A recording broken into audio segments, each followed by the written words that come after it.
Hello बच्चों, अस्सलाम वालेकुम। Welcome back to the class. आज हमारे पास जो टॉपिक है, जो चैप्टर आज हमें पढ़ना है, वो एक और बहुत ही छोटा सा चैप्टर है और बहुत ही मजे का और इम्पोर्टेंट चैप्टर है।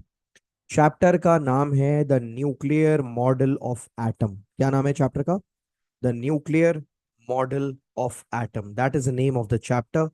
मैं एक काम करता हूँ, मैं आपको चैप्टर के पहले नाम भी दिखा देता हूँ। ये देखें, ये मैं पहले पेज पर आ गया हूँ अपने नोट्स के, और चैप्टर का नाम आपके सामने मौजूद है। चैप्टर का नाम है the nuclear model of an atom.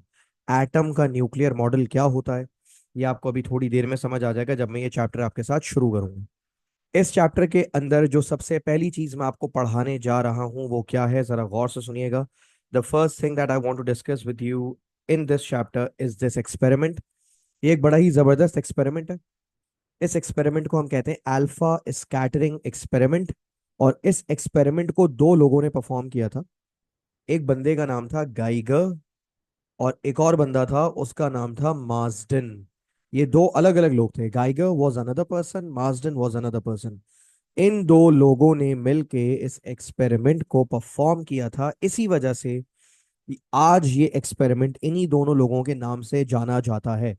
इस एक्सपेरिमेंट को हम या तो अल्फा स्कैटरिंग एक्सपेरिमेंट कहते हैं, या तो हम इस एक्सपेरिमेंट को गाइगर मार्सडन एक्सपेरिमेंट कहते हैं। बच्चा पूछता है, सर ये अल्फा स्कैटरिंग एक्सपेरिमेंट या गाइगर मार्सडन एक्सपेरिमेंट क्या है?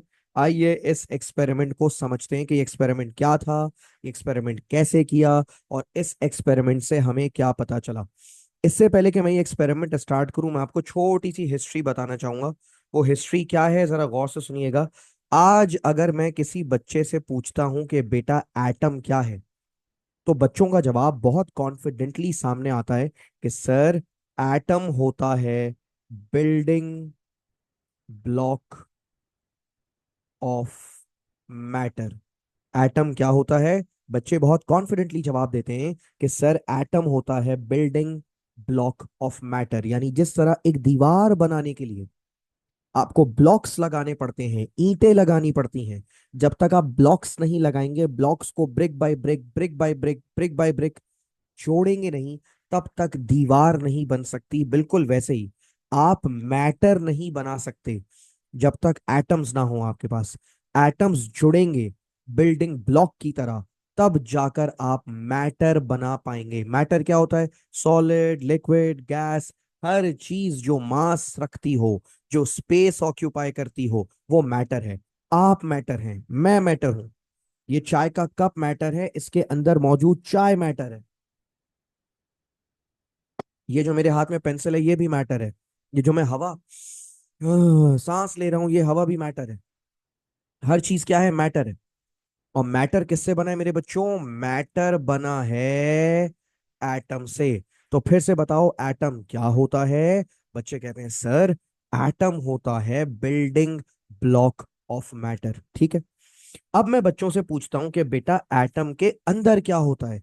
तो बच्चे बहुत कॉन्फिडेंटली जवाब देते हैं कि सर, एटम के अंदर बिल्कुल बीच में, उसके सेंटर में एक जगह होती है। उस जगह को हम प्यार से कहते हैं न्यूक्लियस। क्या कहते हैं? न्यूक्लियस। और उस न्यूक्लियस के अराउंड शेल्स होते हैं। और उन शेल्स में कौन रिवॉल्व कर रहे होते हैं? उन शेल्स में इलेक्ट्रॉन्स रिवॉल्व कर रहे होते हैं। आज अगर बच्चों से एटम का स्ट्रक्चर पूछो, तो हर बच्चा जानता है कि सर, एटम का स्ट्रक्चर में एटम के अंदर एक न्यूक्लियस होता है, और न्यूक्लियस के अराउंड इलेक्ट्रॉन्स रिवॉल्व कर रहे होते हैं। एटम का ये जो मॉडल है, एटम का ये मॉडल कहलाता है न्यूक्लियर मॉडल। न्यूक्लियर मॉडल का मतलब है कि एटम के अंदर न्यूक्लियस होता है। एटम का ये जो डिजाइन है, ये क्या भाई, एटम के बारे में आपको ये बात क्या बताई गई है? आपसे आपने जब सबसे पहली पहली बार एटम पढ़ा होगा, जिस भी सब्जेक्ट में पढ़ा हो, चाहे फिजिक्स में पढ़ा हो, चाहे केमिस्ट्री में पढ़ा हो, एटम के बारे में आपको यही बताया गया था ना कि बेटा, एटम के बीच में ना एक जगह होती है, उस जगह को न्यूक्लियस कहते हैं। बताया था ना आपको किसी ने? तो बेटा, ये एटम का न्यूक्लियर मॉडल कहलाता है। यानी एटम के अंदर न्यूक्लियस होता है और उसके गिर्द इलेक्ट्रॉन्स वगैरह रिवॉल्व करते हैं। इसको न्यूक्लियर मॉडल ऑफ एटम कहते हैं, एटम का न्यूक्लियर मॉडल। ठीक है। लेकिन आपको थोड़ा सा अगर मैं पीछे लेके चलूँ ना, आज से तकरीबन 100, 150, 125 साल, 125 साल पीछे तकरीबन, तो उस जमाने में लोगों को ये बात नहीं मालूम थी कि एटम के अंदर क्या है, एटम के अंदर क्या है, what is inside an atom. Atom के इनसाइड्स हमें मालूम नहीं थे। हमें नहीं पता था कि एटम अंदर से कैसा होता है। ये उस जमाने का, आज आपको मैं एक एक्सपेरिमेंट पढ़ाने जा रहा हूँ, फिर से रिपीट कर रहा हूँ। मैं किस जमाने की बात कर रहा हूँ? मैं उस जमाने की बात कर रहा हूँ जब लोगों को पता नहीं था कि एटम अंदर से कैसा होता है। एटम के अंदर न्यूक्लियस व्यूक्लियस टाइप की कोई चीज होती है, ये उस जमाने में मालूम नहीं था। ये उस जमाने के एक्सपेरिमेंट की बात कर रहा हूँ मैं। ये एक्सपेरिमेंट तकरीबन 1914 या 1915 के आसपास का एक्सपेरिमेंट है। ठीक है, यानी काफी पुराने, आज से तकरीबन 110 111 साल पुराना एक्सपेरिमेंट है ये। और ये एक्सपेरिमेंट किसने किया था मेरे बच्चे? ये एक्सपेरिमेंट किया था दो जबरदस्त साइंसदानों ने। एक हजरत का नाम था गाइगर, और एक मोहतरम जनाब माजडन साहब थे। तो ये दो साइंसदान थे, एक का नाम था गाइगर, एक का नाम था माजडन। इन्होंने मिलकर ये एक्सपेरिमेंट किया था, इसलिए इस एक्सपेरिमेंट को आप नाम देते हैं गाइगर मास्डेन एक्सपेरिमेंट। और गाइगर मास्डेन एक्सपेरिमेंट के अलावा एक और नाम भी है इस एक्सपेरिमेंट का। इस एक्सपेरिमेंट को कहते हैं अल्फा स्कैटरिंग एक्सपेरिमेंट। आइए थोड़ा सा एक्सपेरिमेंट के बारे में पढ़ते हैं, देखें क्या लिखा हुआ है ऊपर। सबसे पहले लिखा हुआ है अ थिन मेटल फॉयल। मैं एक्सपेरिमेंट पढ़ भी रहा हूँ और साथ साथ एक्सप्लेन भी करूंगा। अ थिन मेटल फॉयल, और ब्रैकेट्स के अंदर लिखा हुआ है गोल्ड फॉयल। एक बहुत ही पतली सी बारीक सी मेटल की फॉयल। कौन से मेटल की फॉयल? गोल्ड की बनी हुई, सोने की बनी हुई एक फॉयल ली गई, और उस फॉयल को बॉम्बार्ड किया गया। लिखा हुआ है was bombarded with alpha particles. जाहिर है आपके दिमाग में पहला सवाल आएगा, सर ये अल्फा पार्टिकल क्या होता है? यहाँ पे आप कह रहे हैं कि गोल्ड की फॉयल ली गई, और गोल्ड की फॉयल पर अल्फा पार्टिकल्स की बौछार कर दी गई, अल्फा पार्टिकल्स की बॉम्बार्डमेंट कर दी गई, अल्फा पार्टिकल्स की फायरिंग कर दी गई। सवाल यह है कि सर ये अल्फा पार्टिकल्स क्या होते हैं? देखो, अल्फा पार्टिकल्स को आगे जाके रेडियो एक्टिविटी वाले चैप्टर में तुम बहुत डिटेल में पढ़ोगे, लेकिन अभी फिलहाल सिर्फ इतना समझ लो कि अल्फा पार्टिकल एक पॉजिटिव पार्टिकल होता है। क्या होता है? एक पॉजिटिव पार्टिकल होता है, और अल्फा पार्टिकल का ये सिंबल होता है। This is how you make an alpha particle का सिंबल। ठीक है, एक अल्फा पार्टिकल है, इसके नीचे 2 लिखते हैं और ऊपर 4 लिखते हैं। सर ये 2 क्या रिप्रेजेंट करता है, ये 4 क्या रिप्रेजेंट करता है? ये सारी बातें तुम्हें इसी चैप्टर के एंड तक समझ आ जाएंगी। ठीक है, तो मैं दोबारा से बताने जा रहा हूँ कि बेटा ये क्या बनाया है मैंने बच्चों। ये मैंने बनाया है अल्फा पार्टिकल। तो आपने गोल्ड फॉइल पर किसकी बारिश की? गोल्ड फॉइल पर आपने किसकी बॉम्बार्डमेंट कर दी? देखें वर्ड कितना जबरदस्त है, बॉम्बार्डमेंट। आपने गोल्ड फॉइल पर अल्फा पार्टिकल्स की बॉम्बार्डमेंट कर दी, यानी अल्फा पार्टिकल्स की बौछार कर दी। ठीक है, ये देखें, ये वो एक्सपेरिमेंटल सेटअप है, बराबर में डायग्राम भी बनी हुई है। आपको ये देखना भी होगा, और बराबर में जो कुछ लिखा है वो आपको साथ साथ पढ़ना भी होगा। ठीक है, तो क्या लिखा हुआ है? अथेन मेटल फॉयल या gold foil was bombarded with alpha particles. ठीक है, अल्फा पार्टिकल्स को बॉम्बार्ड कर दिया गया। फिर लिखा हुआ है the experiment was performed in vacuum. ये एक्सपेरिमेंट कौन सी कंडीशंस में किया गया? ये एक्सपेरिमेंट वैक्यूम में किया गया। वैक्यूम करने का मतलब है कि आपने इसके अंदर से सारी हवा निकाल दी। यानी ये जो पूरा सेटअप था, इस पूरे सेटअप को आपने वैक्यूम में रखा हुआ था, यानी इसमें वैक्यूम पंप लगा के सारी हवा आपने बाहर निकाल दी। So the air particles do not stop या स्कैटर अल्फा पार्टिकल्स।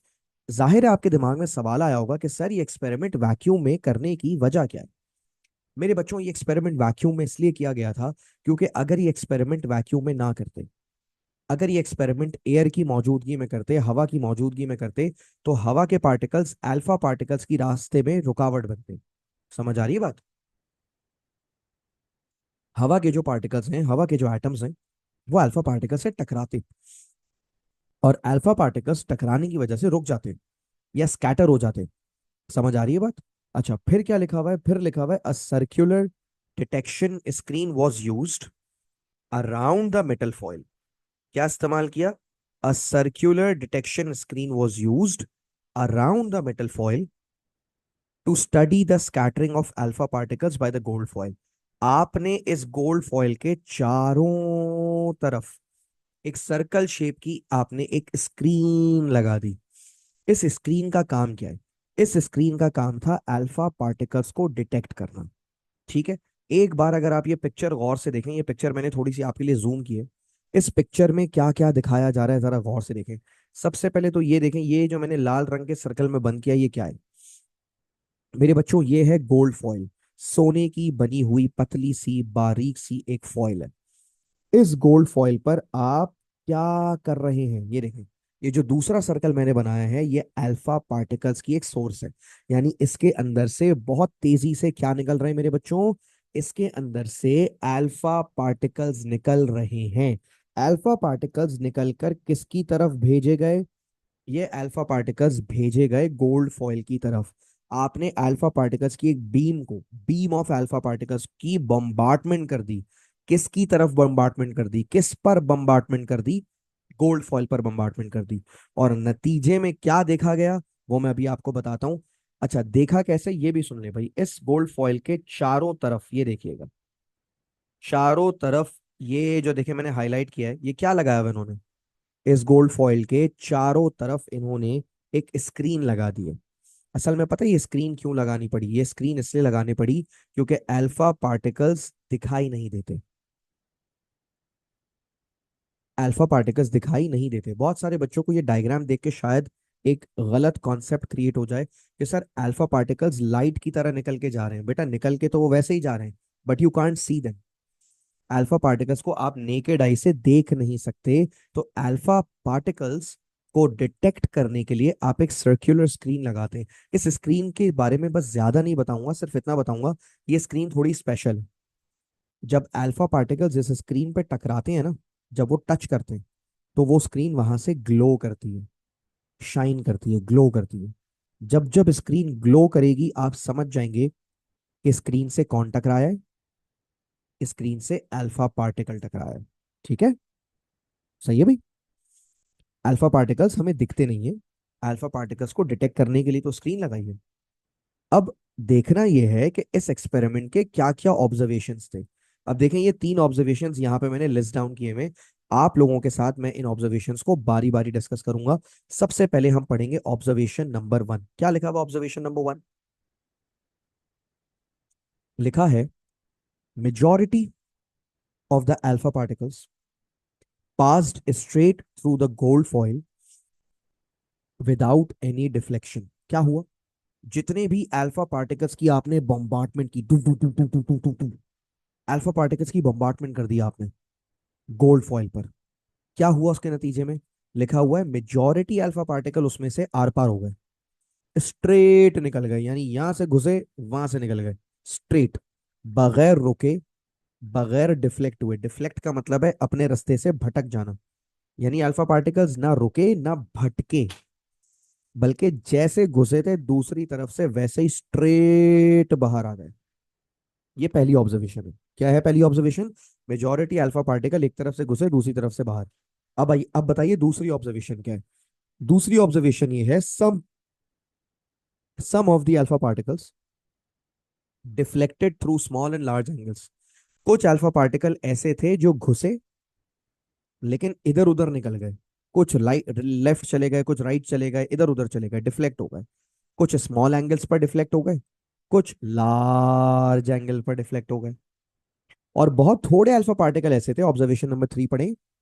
बहुत थोड़े अल्फा पार्टिकल ऐसे थे, very few of the alpha particles bounced back. बहुत थोड़े से अल्फा पार्टिकल ऐसे थे जो गए और टकराकर वापस आ गए, जो गए और टकराकर वापस आ गए।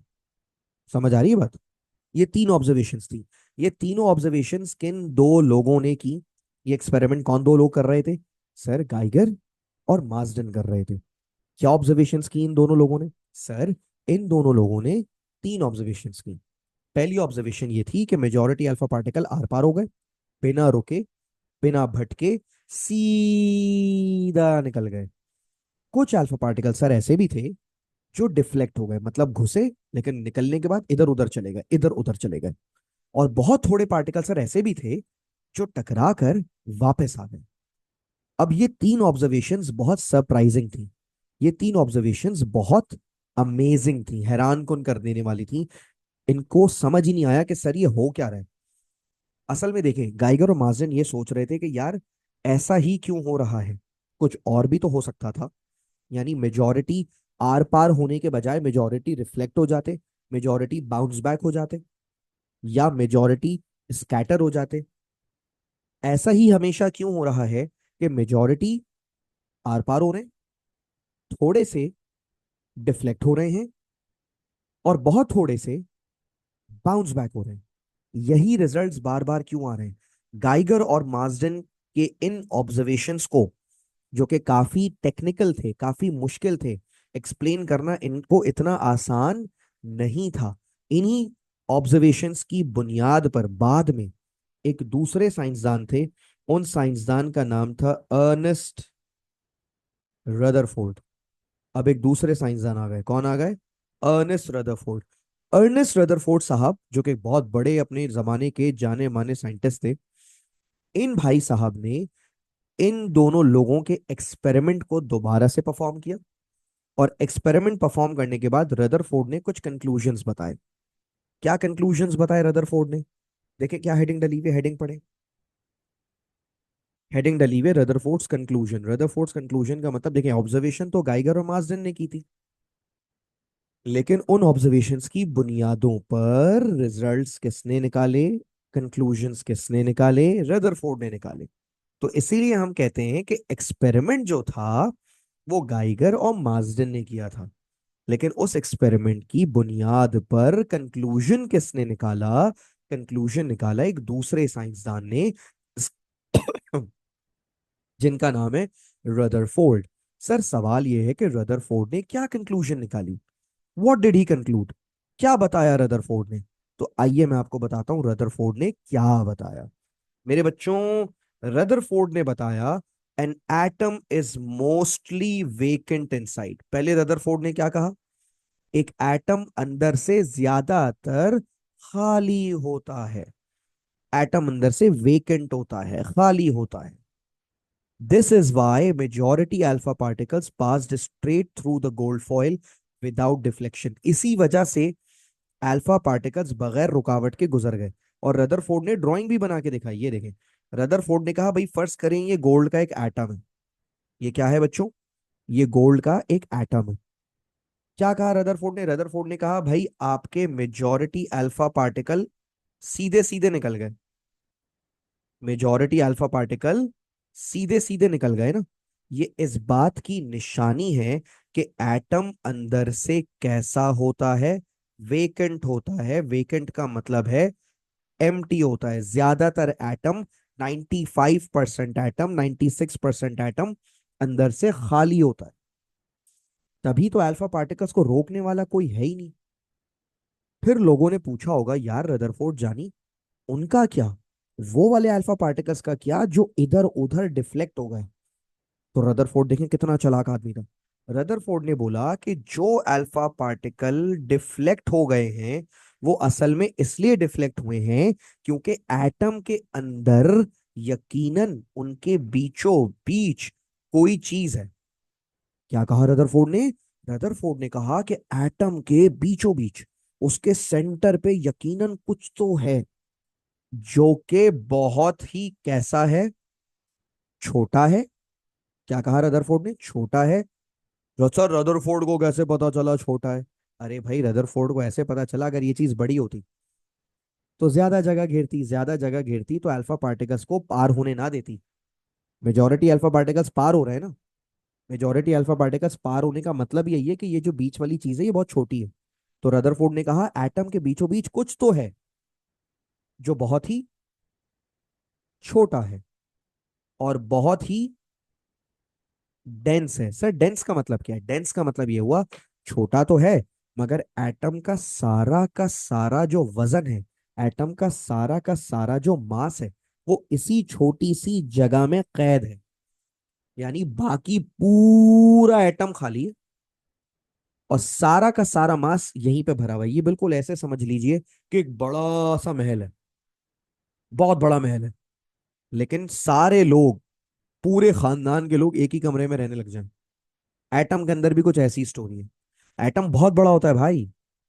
सर एटम बड़ा कहाँ होता है, एटम तो छोटा होता है। अरे मतलब एटम छोटा तो है, लेकिन अगर एटम के अंदर की दुनिया जाके देखो तो पार्टिकल्स जो है ना, एटम के अंदर जो पार्टिकल्स होते हैं उनके लिए एटम बहुत बड़ा है। आप बिल्कुल ऐसे समझे कि एटम एक बड़ा सा महल है, लेकिन सारे लोग, सारे खानदान वाले, सारे रिश्तेदार एक ही कमरे में रहते हैं। एटम के अंदर की भी सेम सीन्स हैं। एटम बहुत बड़ा है लेकिन पूरा खाली है। और सब कहाँ रहते हैं? न्यूक्लियस में रहते हैं। तो उस रदरफोर्ड जानी ने क्या बताया? रदरफोर्ड जानी ने बताया कि सर एटम ना बहुत बड़ा होता है मगर खाली होता है, और उसके बीचों बीच एक जगह है जो कि बहुत छोटी है, डेंस है, और एटम का सारा मास वहीं कैद है। और रदरफोर्ड ने एक और बात बताई कि ये जगह यकीनन कैसी है? ये जगह यकीनन कैसी है? ये जगह पॉजिटिवली चार्ज्ड है। सर रदरफोर्ड को कैसे पता चला कि ये जगह पॉजिटिवली चार्ज्ड है? अबे रदरफोर्ड तुम्हारी तरह थोड़ी है बेवकूफ, रदरफोर्ड स्मार्ट आदमी था। रदरफोर्ड ने क्या देखा? अल्फा पार्टिकल पॉजिटिव होता है ना, पॉजिटिव पार्टिकल रिपेल हो गया है। पॉजिटिव पार्टिकल रिपेल हो गया, इसका मतलब जो एटम के बीचों बीच ये जो जगह है, ये भी यकीनन कैसी है? पॉजिटिव है। पॉजिटिव को कौन रिपेल करता है? पॉजिटिव को पॉजिटिव ही रिपेल करेगा, ऑब्वियस सी बात है। फिर बच्चे पूछते हैं सर उन अल्फा पार्टिकल्स का क्या जो अंदर गए और टकरा के वापस आ गए? अबे भाई वो अल्फा पार्टिकल्स का सीन ये है, रदरफोर्ड ने कहा, जो बिल्कुल इस न्यूक्लियस के सामने जा रहे थे, न्यूक्लियस ने उसे वहीं से रिपेल करके, चल मेरा भाई, वापस भगा दिया। समझ आ रही है बात? तो देखें, majority of the alpha particles straight निकल गए। निकल गए ना? Majority of the alpha particles straight क्यों निकल गए? क्योंकि एटम अंदर से खाली होता है। एटम 95 96% अंदर से खाली है भाई। और सर उन्हें अल्फा पार्टिकल्स क्या किया जो डिफ्लेक्ट हो गए? भाई वो डिफ्लेक्ट इसलिए हो गए क्योंकि वो अल्फा पार्टिकल्स, वो जो बीच वाली खाली जगह है ना, वो खाली जगह बोल रहा हूँ, वो जो बीच वाली जगह है, उस बीच वाली जगह के पास से गुजर रहे थे। उस बीच वाली जगह ने अल्फा पार्टिकल्स को रिपेल कर दिया। और सर उन अल्फा पार्टिकल्स का क्या जो बाउंस बैक हो गए? बेटा बाउंस बैक भी वही वाले हुए हैं जो उस बीच वाली जगह के बिल्कुल सामने सामने जा रहे थे। सर उस बीच वाली जगह का कोई नाम नहीं है। इस बीच वाली जगह का नाम बाद में क्या रख दिया गया? इस बीच वाली जगह का नाम न्यूक्लियस रख दिया गया। तो असल में इस एक्सपेरिमेंट की हिस्टोरिकल इंपॉर्टेंस क्या है? इस एक्सपेरिमेंट की हिस्टोरिकल इंपॉर्टेंस ये है कि इसी एक्सपेरिमेंट के बाद इंसानों ने क्या चीज डिस्कवर कर ली?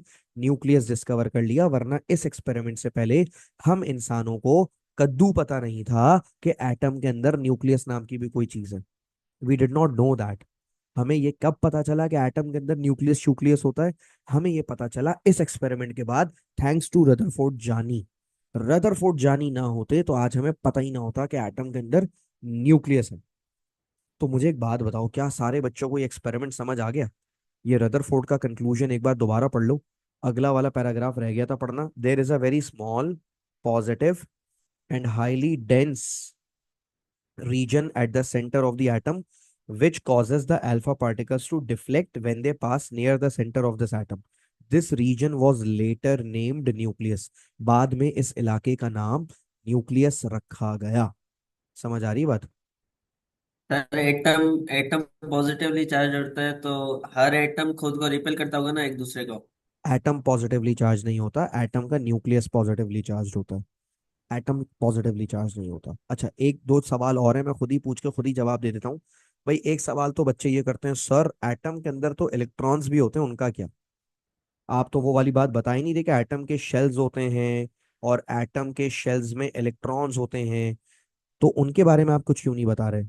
आप ये क्यों कह रहे हैं, या रदरफोर्ड ये क्यों कह रहा था कि atom is mostly vacant, electrons भी तो होते हैं? बेटा इलेक्ट्रॉन्स होते हैं, लेकिन इलेक्ट्रॉन्स इतने छोटे होते हैं और उनका मास इतना कम है कि उनका होना ना होना मैटर ही नहीं करता। समझ रहे हो? वो इलेक्ट्रॉन्स एटम के मास में कोई कंट्रीब्यूशन नहीं करते, जगह घेरने में भी वो कोई कंट्रीब्यूशन नहीं करते, इतने छोटे, उनका होना ना होना बराबर है। समझ आ गई बात? अच्छा, एक सवाल और आया। जैसे यहाँ पे चैट पे एक बच्चे ने सवाल पूछा, सर उन दोनों जो बंदे थे गाइगर और मार्टिन, उन्हें कैसे पता अल्फा पार्टिकल यूज करना है? अरे यार बेटा, वो असल में ये एक्सपेरिमेंट न्यूक्लियस को डिस्कवर करने के लिए थोड़ी कर रहे थे। किसी भी चीज की जब डिस्कवरी होती है ना, तो वो एक्सीडेंटली होती है, मतलब हादसाती तौर पे हो जाती है। वो बंदे तो अल्फा पार्टिकल को चेक कर रहे थे कि अल्फा पार्टिकल गोल्ड में से पार होता है नहीं होता। वो अल्फा पार्टिकल की प्रॉपर्टीज को चेक कर रहे थे। समझ आ रही है बात? कि अल्फा पार्टिकल पेनिट्रेट करता है या नहीं करता, अल्फा पार्टिकल आयनाइजेशन करता है या नहीं करता। समझ रहे हो? उन्हें क्या पता था कि वो ये एक्सपेरिमेंट कर लेंगे। समझ आ रही है? तो ये सीन्स है भाई। तो अगर समझ आ गया है ना ये एक्सपेरिमेंट, तो एक काम करो, मैं तुम्हें इस एक्सपेरिमेंट से रिलेटेड एक सिम्युलेशन दिखाने जा रहा हूँ। Pay attention. ये सिमुलेशन बड़ी इंपॉर्टेंट है और मुझे तुम लोगों की तवज्जो चाहिए। ठीक है, अभी ये 1 मिनट में स्क्रीन पे आपके प्ले हो जाएगी। अच्छा, यहाँ पर आपको क्या उल्टे हाथ पे लेफ्ट हैंड कॉर्नर पे गोल्ड फॉइल बना हुआ दिख रहा है? मैं काम करता हूँ, पहले तो मैं इसकी स्क्रीनशॉट लेकर ना थोड़ी सी एडिटिंग करके दिखा देता हूँ आपको। ये देखो, ये मैंने स्क्रीनशॉट लेके एक पिक्चर निकाल ली है। अब जरा यहाँ पे देखिएगा, सबसे पहले बताएं, ये आपको गोल्ड फॉइल दिखाई दे रहा है जिसको मैंने सर्कल में बंद किया है? गोल्ड फॉइल क्या है मेरे बच्चों? ये है गोल्ड फॉइल। और गोल्ड फॉइल के बिल्कुल बीचों बीच सेंटर में आपको एक छोटा सा ब्लैक कलर का एक डॉट दिख रहा होगा। गोल्ड फॉइल के बीचों बीच सेंटर में आपको छोटा सा एक ब्लैक कलर का डॉट दिख रहा होगा। इस ब्लैक कलर के डॉट पर मैं इस मशीन की मदद से, ये मशीन दिख रही है आपको, ये वाली मशीन, इस मशीन को कहते हैं अल्फा सोर्स। क्या कहते हैं भाई इस मशीन को? इस मशीन को कहते हैं अल्फा सोर्स। यानी इस मशीन में से क्या निकलेंगे मेरे बच्चों? इस मशीन में से अल्फा पार्टिकल्स निकलेंगे जो कि गोल्ड फॉइल से जाकर टकराएंगे। और गोल्ड फॉइल से जाकर कहाँ टकराएंगे? वो जो गोल्ड फॉइल के बीचों बीच छोटा सा ब्लैक कलर का डॉट है ना, उस छोटे से ब्लैक कलर के डॉट पे जाके टकराएंगे।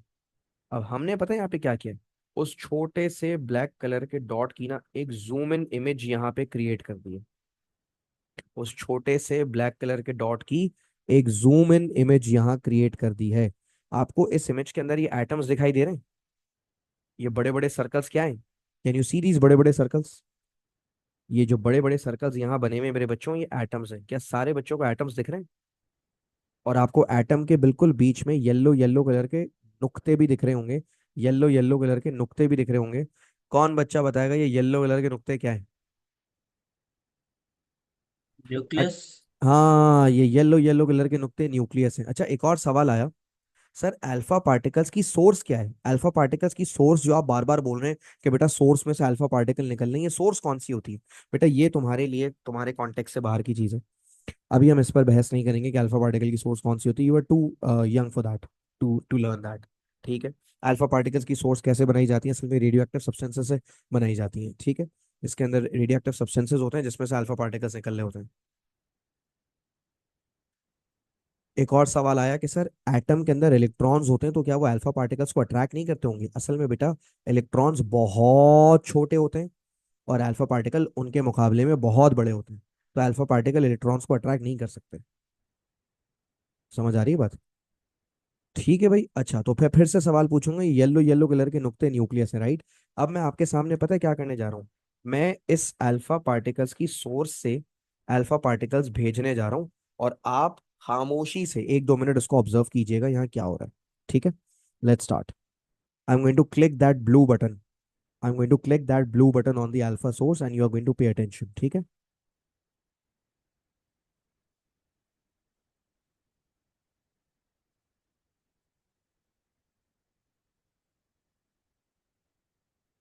अब मुझे नहीं पता ये तुम्हारे पास स्मूथ चल रहा है या तुम्हारे पास अटक अटक के चल रहा है।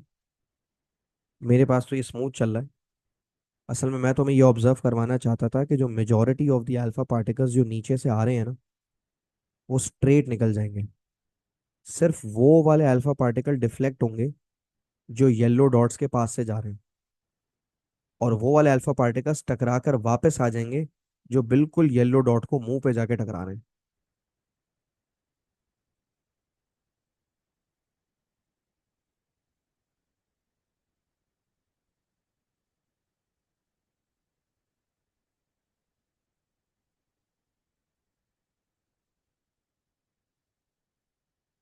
यहाँ पे मैं फिर से रिपीट कर रहा हूँ, ये जो पर्पल पर्पल कलर के जो नीचे से नुक्ते आ रहे हैं ना, पर्पल पर्पल कलर के जो डॉट्स आ रहे हैं, ये पर्पल पर्पल कलर के डॉट्स असल में अल्फा पार्टिकल्स हैं। मेजॉरिटी अल्फा पार्टिकल्स क्या करेंगे? Majority alpha particles in atoms के बीच में से निकल जाएंगे। तुम देखो ना, इतनी खाली जगह है ना, ये निकल जाएंगे और ये किसी से भी नहीं टकराएंगे, इनको कोई रोकने वाला ही नहीं है। इसीलिए तो रदरफोर्ड ने कहा था an atom is mostly vacant inside.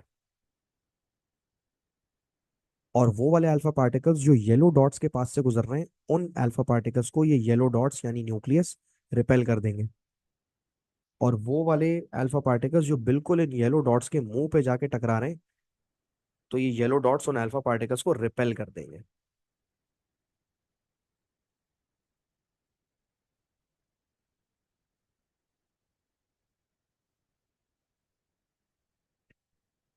तो अगर ये थोड़ा बहुत भी तुम लोगों को, बल्कि थोड़ा बहुत क्यों आएगा भाई, इतना अच्छा पढ़ा है, पूरा समझ आना चाहिए।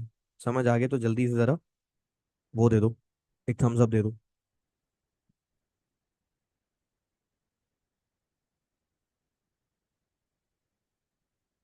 चलो भाई, तो 1 मिनट के लिए इसको हटा देते हैं हम।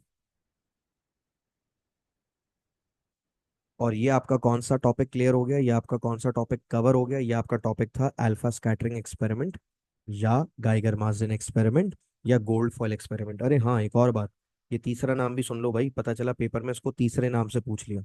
इसका जो थर्ड नेम है वो है गोल्ड फॉयल एक्सपेरिमेंट। एग्जामिनर का कोई भरोसा नहीं है, एग्जामिनर इस एक्सपेरिमेंट को किसी भी नाम से याद कर सकता है। वो इस एक्सपेरिमेंट को अल्फा स्कैटरिंग एक्सपेरिमेंट बोल सकता है, वो इस एक्सपेरिमेंट को गाइगर मार्जिन एक्सपेरिमेंट बोल सकता है, वो इस एक्सपेरिमेंट को गोल्ड फॉयल एक्सपेरिमेंट बोल सकता है। You need to know all the three names. अब आ जाओ चैप्टर के बिल्कुल शुरू में चलते हैं। और क्या क्या पढ़ेंगे जरा गौर से सुनना। जो पहली चीज मैं आपको पढ़ाऊंगा, जरा देखो क्वेश्चन लिखा हुआ है। क्या क्वेश्चन लिखा हुआ है? लिखा हुआ है describe the structure of an atom, you may draw a diagram to support your answer. पहले तो वो कह रहा है एटम का स्ट्रक्चर बताओ और अपने आंसर को सपोर्ट करने के लिए डायग्राम बनाओ। ये पेपर में 3 नंबर का सवाल आता है और आ चुका है। कि क्या बताना है आपको? आपको एटम का स्ट्रक्चर बताना है। सही है।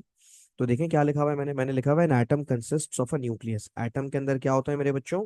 एटम के अंदर न्यूक्लियस होता है, around which negative particles called electrons revolve.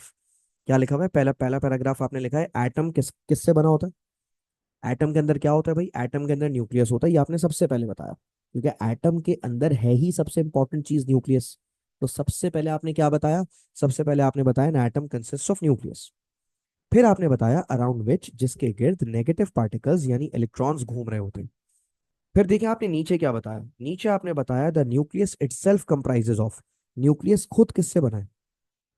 Nucleus खुद बना है positive particles called protons. Nucleus किससे बना है? Positive particles called protons and neutral particles called neutrons. तो मुझे जल्दी से बताएं कि एटम का ये डिस्क्रिप्शन आपको समझ आ गया? एटम का ये डिस्क्रिप्शन आपको समझ आ गया? और देखिए बराबर में आपकी आसानी के लिए मैंने एक पिक्चर भी बनाई हुई है। अगर आप बराबर वाली पिक्चर में देखें तो सेंटर में क्या बना हुआ है? एटम के सेंटर में अगर आप गौर से देखें तो न्यूक्लियस बना हुआ है। और न्यूक्लियस के अंदर क्या क्या बेटे? न्यूक्लियस के अंदर है प्रोटॉन्स, जिन पे मैंने प्लस लिखा हुआ है, रेड कलर से बनाया हुआ है। और क्या है न्यूक्लियस के अंदर? न्यूक्लियस के अंदर है न्यूट्रॉन, जिसको मैंने ग्रीन कलर से बनाया हुआ है। और न्यूक्लियस के अराउंड देखें इलेक्ट्रॉन्स हैं। इलेक्ट्रॉन्स को मैंने ब्लू कलर के डॉट से रिप्रेजेंट किया है। तो आई होप एटम का स्ट्रक्चर आप सारे बच्चों को क्लियर है। और ये 3 नंबर का सवाल अगर पेपर में आ गया तो उसका जवाब आप कैसे लिखेंगे? मैं एक बार फिर से रिपीट कर रहा हूँ। An atom consist of a nucleus. Atom में न्यूक्लियस होता है, अराउंड विच, जिसके गिर्द negative particles called electrons revolve. जिसके गिर्द नेगेटिव पार्टिकल्स यानी इलेक्ट्रॉन्स रिवॉल्व करते हैं। फिर तुमने बताया न्यूक्लियस खुद किससे बना है? न्यूक्लियस खुद बना है,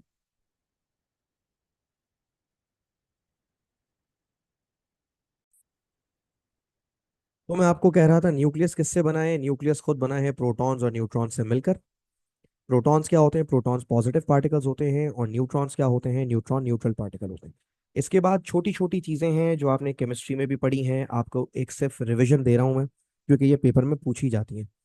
पहली चीज है प्रोटॉन नंबर, और प्रोटॉन नंबर को जेड से रिप्रेजेंट किया जाता है। सवाल यह है क्या होता है प्रोटॉन नंबर? सर ये कैसा सवाल है? ये तो बड़ी आसान सी बात है। प्रोटॉन नंबर का मतलब है the number of protons in the nucleus of an atom. क्या होता है proton number? Proton number is the number of protons in the nucleus of an atom. एक एटम के न्यूक्लियस में कितने प्रोटॉन्स हैं, दैट इज प्रोटॉन नंबर, है ना? और प्रोटॉन नंबर को एटॉमिक नंबर भी कहते हैं। ये हर केमिस्ट्री वाला बच्चा जानता है। हर वो बच्चा जिसने केमिस्ट्री पढ़ी है वो ये बात जानता है कि प्रोटॉन नंबर को एटॉमिक नंबर भी कहा जाता है। अब जैसे नीचे देखें क्या लिखा हुआ है। नीचे लिखा हुआ है न्यूक्लियॉन नंबर। न्यूक्लियॉन नंबर को किस लेटर से शो करते हैं बच्चों? न्यूक्लियॉन नंबर को ए से शो किया जाता है। और न्यूक्लियॉन नंबर होता है the total number of protons and neutrons in the nucleus of an atom. किसी भी एटम में टोटल कितने प्रोटॉन और कितने न्यूट्रॉन्स हैं, उनके टोटल नंबर को न्यूक्लियॉन नंबर कहते हैं। अच्छा, मैं तुम्हें सिर्फ इंफॉर्मेशन के लिए बता दूं कि न्यूक्लियॉन क्या होता है। नीचे लिख देता हूँ। न्यूक्लियॉन कौन होता है? न्यूक्लियॉन होता है रेजिडेंट ऑफ न्यूक्लियस। मेरे बच्चों, आप न्यूक्लियॉन किसे कहते हैं? न्यूक्लियॉन आप न्यूक्लियस में रहने वाले को कहते हैं। जो भी न्यूक्लियस में रहेगा आप उसे क्या बोलेंगे? जो भी न्यूक्लियस में रहेगा आप उसे क्या बोलेंगे? आप उसे न्यूक्लियॉन बोलेंगे। पाकिस्तान में रहने वाला क्या कहलाता है? पाकिस्तानी। इंडिया में रहने वाला कौन कहलाता है? इंडियन।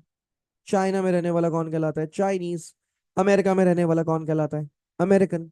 तो आप जहां रहते हैं आप वहां से पहचाने जाते हैं। बिल्कुल वैसे ही न्यूक्लियस में जो रहता है उसे न्यूक्लियॉन कहते हैं। कौन कौन होता है न्यूक्लियॉन, जल्दी से बताएं। न्यूक्लियॉन कौन होता है? कौन कौन है जो न्यूक्लियस में रहता है? आप बताएं, क्या प्रोटॉन एक न्यूक्लियॉन है? हाँ सर, प्रोटॉन न्यूक्लियस में रहता है तो प्रोटॉन एक न्यूक्लियॉन है। Very good. क्या न्यूट्रॉन एक न्यूक्लियॉन है? हाँ सर, न्यूट्रॉन भी न्यूक्लियस में रहता है तो न्यूट्रॉन भी न्यूक्लियॉन है। क्या इलेक्ट्रॉन भी एक न्यूक्लियॉन है? नहीं सर, इलेक्ट्रॉन न्यूक्लियस में नहीं रहता। इलेक्ट्रॉन न्यूक्लियस के बाहर होता है। इसी वजह से हम इलेक्ट्रॉन को न्यूक्लियॉन नहीं बोल सकते। समझ आ गई बात? तो अगर मैं आपसे कह रहा हूं बेटा न्यूक्लियॉन नंबर बताओ, तो न्यूक्लियॉन नंबर बताने का मतलब यह है कि मैं आपसे प्रोटॉन्स और न्यूट्रॉन्स का टोटल मांग रहा हूं। और न्यूक्लियॉन नंबर का एक और नाम क्या होता है? न्यूक्लियॉन नंबर को केमिस्ट्री वाले बच्चे मास नंबर या एटॉमिक मास भी बोलते हैं, है ना? क्या बोलते हो तुम लोग न्यूक्लियॉन नंबर को? तुम लोग न्यूक्लियॉन नंबर को एटॉमिक मास या मास नंबर भी बोलते हो। और देखो नीचे एक फॉर्मूला लिखा हुआ है, A is equal to Z plus N. ये फॉर्मूला बड़े मजे का है। A is equal to Z plus N का मतलब है कि अगर आपको न्यूक्लियॉन नंबर निकालना है, टोटल नंबर निकालना है, तो आपको प्रोटॉन्स को और न्यूट्रॉन्स की तादाद को प्लस करना पड़ेगा। प्रोटॉन्स की तादाद को और न्यूट्रॉन्स की तादाद को प्लस करना पड़ेगा, तब जाके आपके पास न्यूक्लियॉन नंबर आएगा। तो मुझे जल्दी से थम्स अप देकर बताओ कि अगर तुम्हें प्रोटॉन नंबर और न्यूक्लियॉन नंबर समझ आ गया है, जल्दी से।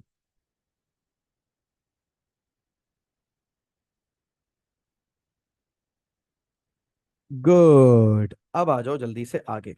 ये देखो, ये क्या लिखा हुआ भाई? अगली हेडिंग बड़ी इंपॉर्टेंट है, न्यूट्रल एटम। लिखा हुआ है a neutral atom has equal number of protons and electrons. As they have equal charge the net charge is zero and atom becomes neutral. क्या मतलब है इस बात का? सर, ये न्यूट्रल एटम क्या होता है? क्या मतलब है न्यूट्रल एटम का?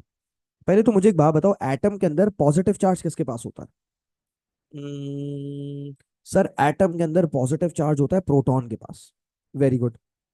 अब बताओ, एटम के अंदर नेगेटिव चार्ज किसके पास होता है? Hmm, सर, एटम के अंदर नेगेटिव चार्ज होता है इलेक्ट्रॉन के पास। Positive proton, negative electron. अगर एटम के प्रोटॉन और इलेक्ट्रॉन बराबर हो जाएं, Hmm, सर अगर प्रोटॉन और इलेक्ट्रॉन बराबर हो जाएं तो चार्ज जितना पॉजिटिव है उतना ही नेगेटिव, तो ये तो एक दूसरे को कैंसिल कर देंगे। और कैंसिल करने का मतलब है एटम बन जाएगा न्यूट्रल। तो अगर कोई भी तुमसे बाहर रोड पे रोक के पूछ ले, क्या पूछ ले कि बेटा बताओ जल्दी से न्यूट्रल एटम क्या होता है, तो न्यूट्रल एटम के बारे में क्या बोलोगे? न्यूट्रल एटम एक ऐसा एटम होता है जिसके प्रोटॉन्स और इलेक्ट्रॉन्स की तादाद बराबर हो। क्योंकि प्रोटॉन पॉजिटिव होता है, इलेक्ट्रॉन नेगेटिव होता है, दोनों एक दूसरे को कैंसिल कर देंगे, नेट चार्ज जीरो हो जाएगा। समझ आ रही है बात? ये वाली तस्वीर देखो एक मिनट। ये तस्वीर बड़ी इंपॉर्टेंट तस्वीर है। क्या आपकी स्क्रीन पे एक बड़ा सा एटम जूम हुआ हुआ है बच्चों?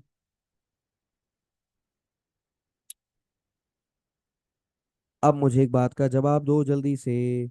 इस एटम में कितने प्रोटॉन हैं? वेरी तो गुड, इस एटम में दो प्रोटॉन हैं। अब जल्दी से बताओ इस एटम में कितने इलेक्ट्रॉन हैं? वेरी गुड, दो प्रोटॉन दो इलेक्ट्रॉन। दो प्रोटॉन का मतलब जहां दो पॉजिटिव चार्ज हैं वहीं दो नेगेटिव चार्ज हैं। तो दो पॉजिटिव दो नेगेटिव एक दूसरे को कैंसिल कर देंगे। और अगर पॉजिटिव ने नेगेटिव को कैंसिल कर दिया तो एटम का चार्ज क्या बच्चा? सर एटम बच गया जीरो, यानी एटम का चार्ज हो गया न्यूट्रल। एटम का खुद का कोई चार्ज नहीं है। अब आ जाओ जरा, ये नोट पढ़ो, ये नोट बड़ा इंपॉर्टेंट है। ये नोट क्या लिखा हुआ है? सर इस नोट में तो लिखा है, व्हेन एटम लूजेस और gains electrons it becomes positive और नेगेटिव आयन। यानी अगर एक एटम इलेक्ट्रॉन को गेन कर देगा या लूज कर देगा तो वो आयन बन जाएगा। एक बात बताओ, प्रोटॉन गेन या लूज होता है?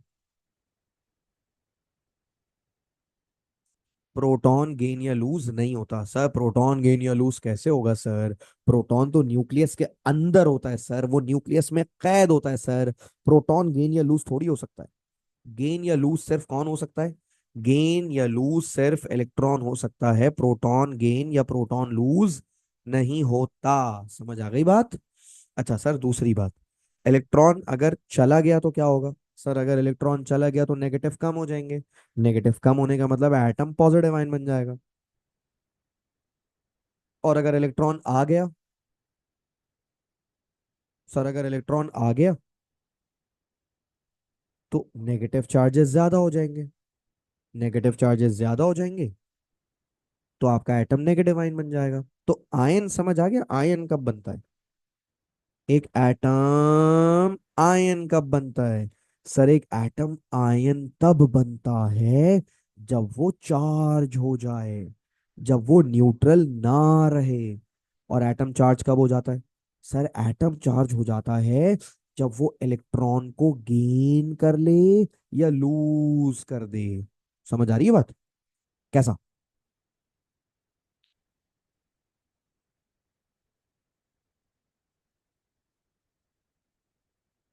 ओए होए होए होए होए, क्या बात आई है कि इलेक्ट्रॉन एक नेगेटिव पर्सन है सर। इलेक्ट्रॉन गंदा आदमी है सर। हमारी जिंदगी में आएगा हम भी नेगेटिव हो जाएंगे, और जहां वो हमारी जिंदगी से चला जाएगा हम पॉजिटिव हो जाएंगे, हम पहले से अच्छे हो जाएंगे। क्या बात है sir. Hats off to your theory, वाकई अच्छी थियरी है। सार्केस्टिकली नहीं बोल रहा हूँ, मुझे वाकई अच्छा लगा। इनफैक्ट मैं चाहूंगा कि मैं इस चीज को आगे के लेक्चर्स में इस्तेमाल करूं, आपकी इजाजत से, अगर आप मुझे इजाजत दें कि मैं आगे ये एग्जांपल्स देने के लिए इस्तेमाल करूंगा। ठीक है, चले भाई। अब एक और कॉन्सेप्ट है न्यूक्लियाइड नोटेशन का। अब ये न्यूक्लियाइड नोटेशन का क्या कॉन्सेप्ट है भाई? न्यूक्लियाइड नोटेशन का कॉन्सेप्ट बड़ा आसान है यार। केमिस्ट्री वाले बच्चे तो बोल होंगे, है सर क्या पढ़ा रहे हैं यार, ये तो बच्चा बच्चा जानता है यार। कोई बात नहीं, मुझे पता है बच्चा बच्चा जानता है, लेकिन पढ़ लो कोई बात नहीं।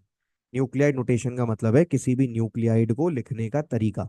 तरीका ये होता है कि भाई उसका सिंबल बनाकर ना, नीचे प्रोटॉन नंबर लिखा जाता है और ऊपर न्यूक्लियॉन नंबर लिखा जाता है।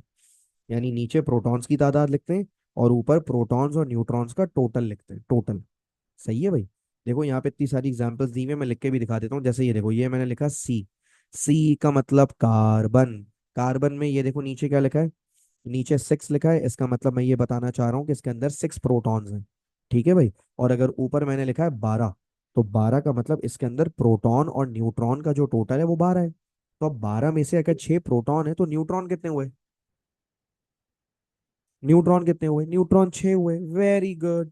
या ये देखो, ये मैंने एक और एलिमेंट बनाया है, ये बड़ा आपका पसंदीदा एलिमेंट है, आप बचपन से जानते हैं इसे। इसको कहते हैं भाई साहब सोडियम। सोडियम में नीचे प्रोटॉन कितने लिखे हुए? सर आपने सोडियम में 11 प्रोटॉन लिखे हैं। अब अगर 23 में से 11 प्रोटॉन है तो न्यूट्रॉन कितने हैं? 12। क्या जबरदस्त बात है भाई, जबरदस्त, मजा आ गया। ठीक है भाई? तो न्यूक्लियाइड नोटेशन आप पहले से जानते हैं। अरे यार लेकिन एक बात तो मैंने पूछी नहीं, न्यूक्लियाइड नोटेशन तो पढ़ा दी, यही नहीं पढ़ाया न्यूक्लियाइड क्या होता है। बहुत सारे बच्चों को न्यूक्लियाइड का मतलब नहीं पता होता, और कोई टेंशन की बात नहीं है, मैं बता रहा हूँ ना मैं किस लिए बैठा हूँ। पढ़ो नोट, नोट पढ़ो, नोट लिखा हुआ है। पढ़कर बताओ न्यूक्लियाइड क्या होता है।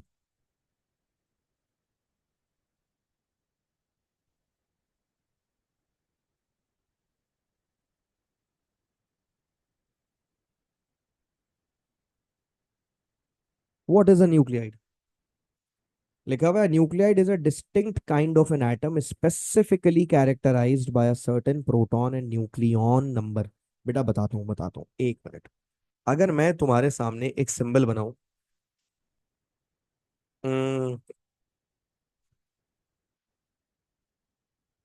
ये देखो मैंने क्या लिखा है, मैंने लिखा है Cl। शायद केमिस्ट्री वाले बच्चे पहचान जाए क्या है।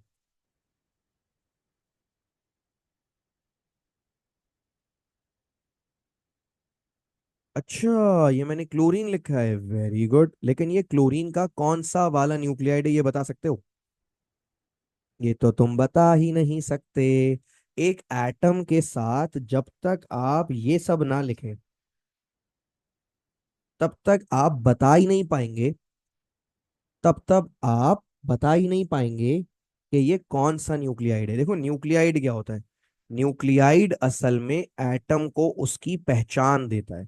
अगर मैं ये नंबर्स ना लिखूं ना, 35 और 17 मिटा दूं, it is simply a chlorine atom. It is right now a chlorine atom, and you know nothing else more about it. What do you know? All you know is it is a chlorine atom, and you know nothing else. But if I write this, now you will say, अच्छा sir, ये chlorine का वो वाला nuclide है जिसके अंदर 17 protons और 18 neutrons हैं। समझ आ गई बात? या अगर मैं ये लिखूं,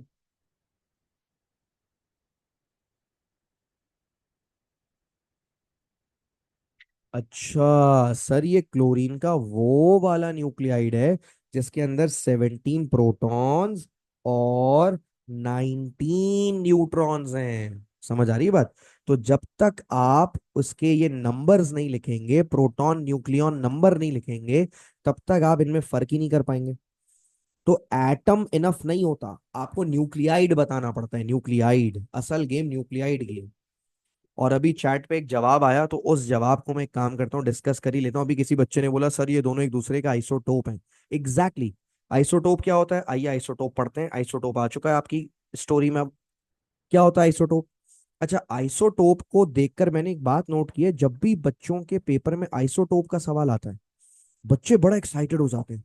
क्योंकि हर बच्चे को आता है ना, बच्चे पेपर में एक्साइटमेंट में गलत गलत लिखकर आ जाते हैं। लिखकर आते हैं sir same number of protons different number of neutrons, same number of protons different number of neutrons. अबे same number of protons different number of neutron तो है, लेकिन ये कौन बताएगा कि atoms of the same element? बच्चे क्या बेवकूफी करके आते हैं। ये जो पहली लाइन है ना, atoms of the same element, ये वाली लाइन खा के डकार मार देते हैं। और जो बाकी बची हुई बात है, आधी अधूरी बात, वो लिखकर आ जाते हैं same number of protons different number of neutron, same number of proton different number of neutron, same number of proton different number of neutron. अरे मेरे प्यारे प्यारे निकम्मो, atoms of the same element भी तो बताओ। आइसोटोप्स क्या होते हैं? ये एक ही एलिमेंट के दो एटम्स होते हैं, या तीन एटम्स होते हैं, या चार एटम्स होते हैं। इनकी खास बात यह है कि इनके प्रोटॉन नंबर तो सेम होंगे, जाहिर है सेम एलिमेंट के हैं, तो प्रोटॉन नंबर सेम ही होंगे ना। लेकिन इनके न्यूट्रॉन्स की तादाद सेम नहीं होती। जैसे यहां देखें, मैं आपके सामने एग्जांपल देता हूं। ये मैंने कार्बन लिखा है, ये भी मैंने कार्बन लिखा है, ये भी मैंने कार्बन लिखा है।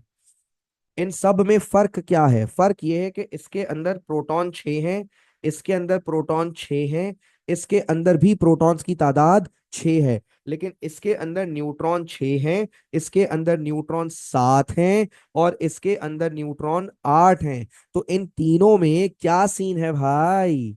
तीनों का प्रोटॉन नंबर सेम है, लेकिन न्यूट्रॉन नंबर डिफरेंट है, जिसकी वजह से ये एक दूसरे के आइसोटोप कहलाएंगे। अच्छा, एक और बच्चे बड़ी अजीब ना, दिमाग घुमा देने वाली बात करते हैं। अक्सर मैं बच्चों से पूछता हूँ, बेटा ये मैंने क्या लिखा है, ये देखिएगा मेरी एग्जाम्पल देखिएगा। मैं बच्चों से पूछता हूँ बेटा ये मैंने क्या लिखा है, तो बच्चे बोलते हैं सर ये आपने सोडियम लिखा है। वाह वाह वाह वाह, सर ये आपने सोडियम लिखा है। और फिर जब मैं पूछता हूँ ये मैंने क्या लिखा है, तो बच्चे अजीब बेहुदा सा बदतमीज सा जवाब देते हैं, सर ये आपने सोडियम का आइसोटोप लिखा है। अबे, अगर ये आइसोटोप है तो क्या ये नहीं आइसोटोप? दोनों आइसोटोप है ना। अजीब बच्चे बेवकूफों वाली बात करते हैं, कहते हैं नहीं सर सोडियम 23 सोडियम है, लेकिन सोडियम 24 आइसोटोप है। अबे यार, ये कैसी बातें कर रहे हो? ये दोनों एक दूसरे का आइसोटोप है। मुझे एक बात बताओ, मैं तुम्हारा कजन हूं, मगर तुम मेरे कजन नहीं हो, ऐसा हो सकता है? मैं तुम्हारा कजन हूं, तुम मेरे कजन नहीं हो। पॉसिबल है ये? एक तरफा कजन है। ये तो वही वाली बात हो गई, मैं शाहरुख खान को अपना कजन मानता हूँ, वो मुझे अपना कजन ना माने। है भाई? नहीं ना। अबे अगर मैं शाहरुख खान का कजन हूं, तो शाहरुख खान भी तो मेरा कजन होगा ना। कैसी बातें कर रहे हो? तो बच्चे क्या बेवकूफी करके आते हैं, सर ये उसका आइसोटोप है, वो आइसोटोप नहीं है। अबे दोनों आइसोटोप है एक दूसरे के। एक मिनट रुक जाओ, मैं अपना जरा लैपटॉप चार्ज पे लगा लूं।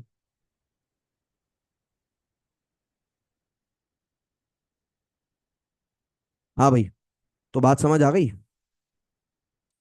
आइसोटोप वालों, समझ आ गया आइसोटोप क्या होता है? नहीं हुआ? जल्दी बताओ। जी सर, आ गया बहुत अच्छे से। Good scenes, good scenes. अब यहां भी देख लो जरा जल्दी से, देखो आइसोटोप की ना अलग अलग एग्जांपल्स दी हुई हैं। जैसे पहली रो में ना हाइड्रोजन के सारे आइसोटोप्स लिखे हुए हैं, या दूसरी रो में कार्बन के सारे आइसोटोप्स लिखे हुए हैं, या तीसरी रो में यूरेनियम के सारे आइसोटोप्स लिखे हुए हैं। असल जो बात बतानी है ना, जो असल बात है, जो हमारे अगले चैप्टर की बुनियाद रखेगा, वो ये कॉन्सेप्ट है। दो तरह के आइसोटोप्स होते हैं भाई, अब ये सुन लो, क्योंकि चैप्टर अपने एंड पे पहुंच चुका है। चैप्टर अपने एंड पे पहुंच चुका है। आइसोटोप कितनी तरह के होते हैं बच्चों? जरा पढ़कर बताना। लिखा हुआ है there are two types of isotopes. क्या लिखा हुआ है भाई? There are two types of isotopes. दो तरह के आइसोटोप्स होते हैं, स्टेबल और अनस्टेबल। अब स्टेबल आइसोटोप क्या होते हैं और अनस्टेबल आइसोटोप क्या होते हैं, मैं एक काम करता हूँ, मैं आपको एग्जांपल से समझाता हूँ, आपको अच्छा समझ आएगा। सही है भाई? ये देखो, फर्ज करो तुम हो एक मेटलर्जिस्ट। मेटलर्जिस्ट क्या काम है तुम्हारा? जमीन से खोद खोद के मिनरल्स निकालना और उनको एक्सट्रैक्ट करना। सही है भाई? तुमने जमीन से निकाला कार्बन 12। क्या निकाला? कार्बन 12 निकाला। अच्छा, जब तुमने कार्बन 12 को एक्सट्रैक्ट किया और निकाल के लैब में फुल तैयार करके रखा, carbon 12 was behaving very normally, ये नॉर्मल बिहेव कर रहा था जैसा होता है, कोई इसमें अलग बात नहीं थी। ठीक है, कार्बन 12 वॉज फाइन। ठीक है। अच्छा भाई, है मैंने इफ्तारी क्या की थी? अबे यार, इफ्तारी क्या की थी? वही की थी जो सब करते हैं यार, छोड़ना भी। काम की बात कर। क्यों, क्या किया मैंने? कोई कोई मसला है क्या? छोड़ो छोड़ो छोड़ो छोड़ो छोड़ो छोड़ो छोड़ो। सुनो भाई, सुनो भाई, सुनो भाई। कार्बन 12 निकाला मैंने, कार्बन 12 बिहेव कर रहा था नॉर्मली, जैसे अच्छे घर के शरीफ घर के लोग करते हैं। फिर मैंने निकाला कार्बन 13। कार्बन 13 भी बेहतरीन है। कार्बन 13 भी नॉर्मल बिहेव कर रहा है जैसे अच्छे घर के शरीफ घर के लोग करते हैं। लेकिन भाई साहब, जब हमने कार्बन 14 को निकाला, तो कार्बन 14 बिल्कुल भी अच्छे घर के लोगों की तरह बिहेव नहीं कर रहा था। कार्बन 14 छिछोरपन कर रहा था। कार्बन 14 बदतमीजी कर रहा था। सर कार्बन 14 ऐसा क्या कर रहा था सर, जो आप कार्बन 14 की इस तरह से कैरेक्टर असैसिनेशन कर रहे हैं? ऐसा क्या कर दिया कार्बन 14 ने? कार्बन 14 कमबख्त क्या करता है, हर वक्त अपने अंदर से रेडिएशंस निकालता है। क्या करता है? कार्बन 14 अपने अंदर से रेडिएशंस निकालता है। सर कार्बन 12 और कार्बन 13 तो ऐसा नहीं करते। वही तो मैं कह रहा हूँ, कार्बन 12 और कार्बन 13 आर वेरी नॉर्मल, अच्छे घर के लोगों की तरह, मेरे और आपके जैसे। ये कार्बन 14 बड़ा छिछोरा है। कार्बन 14 क्या कर रहा होता है, अपने अंदर से रेडिएशंस निकाल रहा होता है। तो आप बोलेंगे अबे यार सर, ये तो बड़ा अनस्टेबल है भाई, ये तो स्टेबल नहीं है, ये कैसा है, अनस्टेबल है। तो फिर से सुनो, वो वाले आइसोटोप्स जो नॉर्मल होते हैं, जो अपने अंदर से कोई रेडिएशन वेडिएशन नहीं निकालते, उन दोनों आइसोटोप्स को, या ऐसे आइसोटोप्स को आप कहते हो स्टेबल। जैसे कार्बन 12 भी स्टेबल है, कार्बन 13 भी स्टेबल है। लेकिन कार्बन 14 को आप क्या बोलते हो? कार्बन 14 को आप बोलते हो अनस्टेबल। सर कार्बन 14 को अनस्टेबल क्यों बोलते हैं सर? अनस्टेबल इसलिए बोलते हैं क्योंकि कार्बन 14 अपने अंदर से रेडिएशन निकालता है। रेडिएशन निकालने की वजह से आपने इसका नाम रख दिया रेडियो आइसोटोप। कार्बन 14 कैसा आइसोटोप है भाई? Radio isotope. सर रेडियो क्यों लगा दिया इसके नाम के साथ? रेडियो इसलिए लगाया क्योंकि ये अपने अंदर से रेडिएशंस निकालता है। सर क्या कार्बन 14 में ये मसले हैं, औरों में भी मसले हैं? अरे भाई बहुतों में ये मसले हैं। ये देखो, सोडियम, मैं बताता हूँ, सोडियम ये वाले को तो तुम जानते हो बचपन से। सोडियम 23 ये नॉर्मल है, अच्छे घर का लड़का है। ये वाला सोडियम जो है ना बदतमीज, कौन सा वाला? Sodium 14। Sodium 14 radio active isotope है। रेडियो आइसोटोप है। अपने अंदर से क्या निकाल रहा होता है? अपने अंदर से रेडिएशन निकाल रहा होता है। ये अनस्टेबल आइसोटोप है। तो सर क्या आप ये कहना चाह रहे हैं कि हर एलिमेंट के अनस्टेबल आइसोटोप्स होते हैं? तकरीबन हाँ, तकरीबन हर एलिमेंट के पास अनस्टेबल आइसोटोप्स हैं। स्टेबल भी अनस्टेबल भी हैं। अब जैसा भी चैट पे एक सवाल आया, sir uranium is very unstable. बिल्कुल, यूरेनियम तो इतना अनस्टेबल है, यूरेनियम का कोई स्टेबल आइसोटोप है ही नहीं। जितने भी यूरेनियम आज तक डिस्कवर हुए हैं ना, मैं बताता हूँ। जैसे uranium 234, very unstable. Uranium 235, very unstable. Uranium 238, very unstable. ये सारे अनस्टेबल हैं। यूरेनियम के तो सारे आइसोटोप अनस्टेबल हैं। एक और आया प्लूटोनियम। प्लूटोनियम भी बहुत अनस्टेबल है। ये यूरेनियम, प्लूटोनियम, नेप्ट्यूनियम, ये सारे जो बड़े बड़े एटॉमिक नंबर वाले एलिमेंट्स हैं, ये सारे अनस्टेबल हैं। सर अनस्टेबल आइसोटोप की कोई पहचान है ना? अभी तो बताई। जो अनस्टेबल आइसोटोप होता है वो अपने अंदर से क्या निकालता है भाई? अनस्टेबल आइसोटोप अपने अंदर से रेडिएशन निकालता है, रेडिएशन। ये उसकी पहचान है।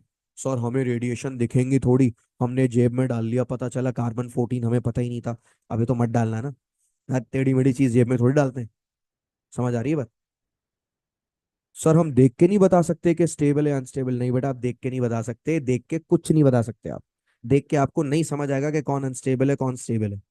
ये सारे टेस्ट किए जाते हैं, टेस्ट वेस्ट करने के बाद पता चलता है। ठीक है भाई? तो कितनी तरह के आइसोटोप होते हैं फिर से बताओ? दो तरह के आइसोटोप होते हैं, stable and unstable. Stable isotope के जो न्यूक्लियस होते हैं ना, न्यूक्लियस, वो स्टेबल होते हैं। अनस्टेबल आइसोटोप के न्यूक्लियस अनस्टेबल होते हैं, उनमें से रेडिएशंस निकलती हैं। इसी वजह से आप ऐसा आइसोटोप्स को अनस्टेबल बोलते हैं। सही है? अच्छा सर, क्या ये ग्लो व्लो करते हैं? हीट वीट निकलती है इनमें से? बेटा ये ग्लो व्लो कुछ नहीं करेंगे, तुम देख के नहीं बता सकते, यही तो कह रहा हूँ। You will not be able to tell. ये इस तरह से ग्लो थोड़ी करते हैं। एक आध एलिमेंट्स हैं जो ग्लो करते हैं, जैसे रेडियम ग्लो करता है। सारे थोड़ी करते हैं। सही है भाई? अच्छा देखो, नीचे एक नोट लिखा हुआ है, ये नोट बड़ा इंपॉर्टेंट है। A nucleus is unstable when it has excess number of protons and neutrons. It becomes difficult for the strong nuclear force to bind the nucleons together due to high protonic repulsion and extra neutrons. बेटा ये असल में एक reason दिया हुआ है कि instability होती क्यों है। अनस्टेबिलिटी होती क्यों है? अनस्टेबिलिटी की इन्होंने वजह बताई। देखो न्यूक्लियस के अंदर तुम लोगों ने कभी गौर तो किया ही नहीं होगा, मुझे ही बताना पड़ेगा। अबे तुम लोगों ने कभी सोचा है न्यूक्लियस के अंदर प्रोटॉन्स एक दूसरे को रिपेल क्यों नहीं करते? ये देखो, ये मैंने एक न्यूक्लियस बनाया। इस न्यूक्लियस में प्रोटॉन कितने हैं बताओ? इस न्यूक्लियस में प्रोटॉन कितने हैं? दो प्रोटॉन है। और न्यूट्रॉन कितने हैं? इस न्यूक्लियस में प्रोटॉन भी दो हैं और न्यूट्रॉन भी दो हैं। अब जरा स्टोरी सुनना। सवाल ये कि भाई न्यूट्रॉन न्यूट्रॉन तो न्यूट्रल होते हैं, वो एक दूसरे को कुछ नहीं कहते। प्रोटॉन प्रोटॉन तो रिपेल करते हैं ना, तो ये रिपेल क्यों नहीं कर रहे? ये न्यूक्लियस बना कैसे? न्यूक्लियस कैसे बना? सोचा है कभी? Nucleus nucleus nucleus nucleus nucleus बचपन से पढ़ रहे हो। सर न्यूक्लियस में प्रोटॉन्स होते हैं। अबे तो कैसे होते हैं? रिपेल नहीं करते क्या वो एक दूसरे को? पॉजिटिव पॉजिटिव को तो रिपेल करता है। सोचो सोचो। न्यूक्लियस के अंदर ओके। प्रोटॉन्स क्या एक दूसरे को रिपेल्स नहीं करते? हाँ, जवाब आया। सर प्रोटॉन्स के बीच में न्यूट्रॉन्स होते होंगे, तो क्या न्यूट्रॉन फड्डा छुड़ा रहे हैं? न्यूट्रॉन क्या कर रहे हैं? न्यूट्रॉन फड्डा ठंडा कर रहे हैं। शांत हो जाओ, शांत हो जाओ। दोस्त की तरह, भाईचारे की तरह मिल के रहो। बेटा न्यूट्रॉन के होने से कुछ नहीं हो रहा है यहाँ पे, मैं आपको बताता हूँ। असल में न्यूक्लियस के अंदर ना एक इनविजिबल फोर्स होती है जो हमें पता नहीं होती। उस इनविजिबल फोर्स का नाम है स्ट्रॉन्ग न्यूक्लियर फोर्स। जैसे ग्रेविटी है ना, ग्रेविटी, ग्रेविटी तो पता है ना क्या होती है? ग्रेविटी क्या करती है? ग्रेविटी सर सारी गैलेक्सीज को, सारी स्टार्स को जोड़ कर रखती है, सारे प्लैनेट्स को एक फॉर्मेशन में रखती है। ग्रेविटी का काम भी तो यही है, चीजों को जोड़ के रखना। बिल्कुल वैसे ही स्ट्रॉन्ग न्यूक्लियर फोर्स का काम भी है, चीजों को जोड़ के रखना न्यूक्लियस के अंदर। ग्रेविटी न्यूक्लियस के, अब यार सॉरी, ग्रेविटी बोल दिया, sorry. Strong nuclear force nucleus के अंदर न्यूक्लियॉन्स को, यानी प्रोटॉन्स को और न्यूट्रॉन्स को जोड़ के रखती है। लेकिन जब पार्टिकल्स की तादाद ज्यादा होती है तो फिर वो अनस्टेबल हो जाता है। क्या हो जाता है? अनस्टेबल। मिसाल के तौर पे मैं तुम्हें अभी इफ्तार में चार नान खिला दूं, 2 प्लेट बिरयानी खिला दूं, दो पूरी जंबो पिला दूं, फ्रूट चाट खिला दूं, हैं, पकोड़े अलग खिला दूं, डेजर्ट्स अलग खिला दूं, खीर अलग खिला दूं, मतलब फुल फोड़ दूं तुम्हें, 4 लोगों का खाना ठुसा दूं तुम्हें, क्या होगा? अनस्टेबल हो जाओगे ना भाई। और स्टेबल होने के लिए क्या करोगे फिर? अनस्टेबल तो हो गए, स्टेबल होने के लिए क्या करोगे? वो जो इतना सारा खाया है, अबे वो निकालोगे भी तो। तो बेटा न्यूक्लियस भी यही करता है। वो अनस्टेबल होता है क्योंकि उसके अंदर पार्टिकल ज्यादा होते हैं, एनर्जी ज्यादा होती है। तो वो स्टेबल होने के लिए क्या करेगा? स्टेबल होने के लिए अपने अंदर से एनर्जीज को, रेडिएशंस को निकालेगा। इसी को तो रेडियो एक्टिविटी कहते हैं, इसी को तो रेडियो एक्टिव आइसोटोप कहते हैं। बात समझ आ रही है? तो फिर से बताओ बच्चों, कितनी तरह के न्यूक्लियर आइसोटोप होते हैं? जल्दी बताओ, जल्दी जल्दी जल्दी। कितनी तरह के आइसोटोप होते हैं, जल्दी से बताओ।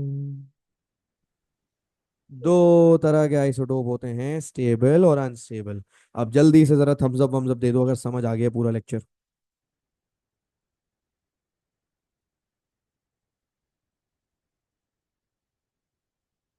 बेहतरीन हो गया। अब तुम लोगों ने मेरा क्या काम करना है? देखो, फाइल तो मैं अपलोड कर चुका हूँ। ड्राइव एक्सेस करो, और ड्राइव एक्सेस करके इसके क्वेश्चन अटेम्प्ट करो, बहुत आसान। ठीक है। क्लास हमारी आज यहीं तक थी। Thank you so much. अपना ख्याल रखिएगा। अल्लाह हाफ़िज़।